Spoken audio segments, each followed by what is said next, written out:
นิสสันเปิดตัวนวัตกรรมยานยนต์รุ่นใหม่สุดล้ำในงาน Japan Mobility Show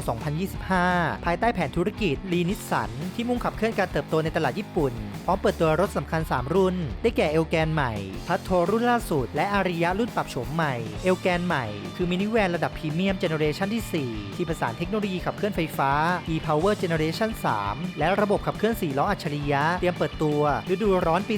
2026 ด้านพัทโทรุ่นใหม่ SUV พันแกร่งระดับตำนานเตรียมกลับมาทำตลาดในญี่ปุ่นอีกครั้งในปีงบประมาณ